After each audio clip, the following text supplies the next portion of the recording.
उद्यम रजिस्ट्रेशन। नमस्कार दोस्तों, ऑनलाइन XBRL में आपका स्वागत है। आज हम बात करेंगे उद्यम रजिस्ट्रेशन के बारे में। उद्यम रजिस्ट्रेशन को MSME रजिस्ट्रेशन भी कहते हैं।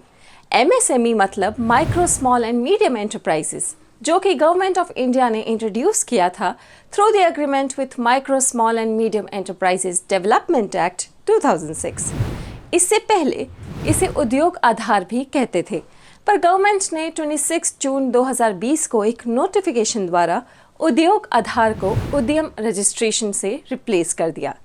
कोई भी पर्सन जो माइक्रो स्मॉल और मीडियम एंटरप्राइज एस्टैब्लिश करना चाहते हैं वो उद्यम पोर्टल पे रजिस्ट्रेशन करवा सकते हैं। इससे उनके बिजनेस को मार्केट में पहचान मिलती है और उनके बिजनेस को लीगल भी माना जाता है। कोई भी ऑर्गेनाइजेशन MSME है कि नहीं वो पता चलता है on the basis of investment in plant and machinery plus turnover. कोई भी मैन्युफैक्चरिंग या सर्विसेज सेक्टर माइक्रो एंटरप्राइज तभी कहलाएगा जब उसका इन्वेस्टमेंट 1 करोड़ से कम हो या उसका टर्नओवर 5 करोड़ से कम हो। स्मॉल एंटरप्राइज कहलाने के लिए इन्वेस्टमेंट 10 करोड़ से कम हो और टर्नओवर 50 करोड़ से कम हो। मीडियम एंटरप्राइज के लिए इन्वेस्टमेंट 20 करोड़ से कम हो और टर्नओवर 100 करोड़ से कम हो।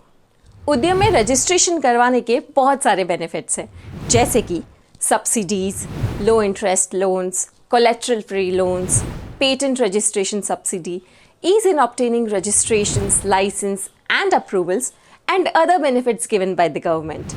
Less paperwork, no need for renewal of registration. और उद्यम में रजिस्ट्रेशन करवाने के लिए कोई डॉक्यूमेंट्स या प्रूफ अपलोड करने की ज़रूरत नहीं है, बस आपका पैन कार्ड और आधार कार्ड चाहिए होगा। कितना इजी है ना? पर उद्यम में रजिस्ट्रेशन करवाने के लिए गवर्नमेंट ने GST नंबर मैंडेटरी कर दिया है फ्रॉम 1 अप्रैल 2021। उद्यम में रजिस्ट्रेशन करने के लिए 2 ऑप्शन हैं। पहला, जो ऑलरेडी MSME अथॉरिटी के अंडर रजिस्टर थे उन्हें उद्यम में फिर से रजिस्ट्रेशन करवाना होगा। इसके अंतर्गत आप नीचे दिए गए 2 विकल्पों में से एक चुन सकते हैं।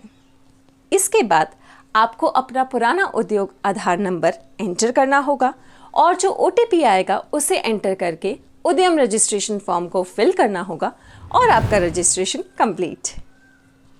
दूसरा, जो न्यू एंटरप्रेन्योर है उन्हें रजिस्ट्रेशन के लिए ऊपर दिए गए विकल्प पर क्लिक करना होगा, अपना आधार नंबर फिल करना होगा, वैलिडेट एंड जनरेट OTP पे क्लिक करना होगा।